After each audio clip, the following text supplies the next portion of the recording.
ساڵێک بەسەر پاخستنی پەرلەمانی باشووری کوردستان لەلایەن پارتیەوە تێپەڕی بەڵام قەیرانەکانی باشووری کوردستان تا دێت قوڵتر دەبنەوە و بێ چارەسەری دەمێنێتەوە. فراکسیۆنی یەکچێشتیش لەو بارەوە لێدوانێکیان بڵاو کردەوە. ساڵێک بەر لە ئێستا پارتی دیموکراتی کوردستان عێراق ماڵاوایان لە سەرۆکی پەرلەمان دکتۆر یوسف محەممەد کرد و پێیان ڕاگەیان کە ئیتر بۆی نییە بگەڕێتەوە هەولێر و بینای پەرلەمان. بەو شێوەیەش پەرلەمانی هەرێمی کوردستان پەکخرا.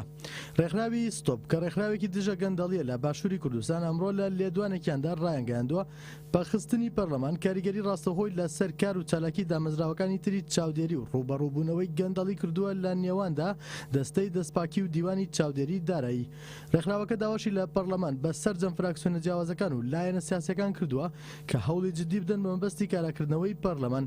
هەر بەو بۆنەوەیەوە فراکسیۆنی یەکێتی نیشتیمانی لە پەرلەمان هەرێمی کوردستان ئەمڕۆ ڕاگەیەنراوێکی بڵاو کردەوە. لە ڕاگەیەنراوەکەدا هاتووە هەنگاوەکانیان بەرەو پتەوکردنی بنەماکانی کاری مەدەنیانە و چاسپاندنی دیموکراسیەت شکست دێنێت و لە ناوخۆی هەرێم ئایندەی دیموکراتی و دەستاودەستکردنی ئاشتانی دەسەڵات و چاودێرەکانی پەرلەمان بۆ حکومەت تەواو نادیار بوون. لە ئاستی دەرەوەش شۆکی گەورە و پاشەکشەی خێرا بە مێژووی جوان و حکومڕانی دروستی ئەزمونە کەمتەمەنەکەیان کردووە. فراکسیۆنی یەکێتی ڕاشانگەیاندووە گەرچی یەکێتی لە سەرەتای کێشەکانەوە تا ئێستا لە هەوڵی هێورکردنەوەی دۆخەکە و کۆتایی هێنان بە کێشەکان بووە، بەڵام ئەو بابەتە درێژەی کێشا و چارە نەکرا.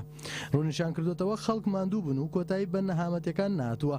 مەترسیەکان زۆر بوون و هەستکردنی لایەنە سیاسەکانیش بە بەرپرسیارەتی نیشتیمانی تەواو لاواز بووە. لە کۆتاییدا فراکسیۆنی یەکێتی داوای لە هەموو لایەنەکان کردووە کە دانوستانی ڕاستەقی چارەسەری بنەڕەتی بۆ دۆخی نالەباری موچەخۆرانی هەرێم دەست پێ بکەن.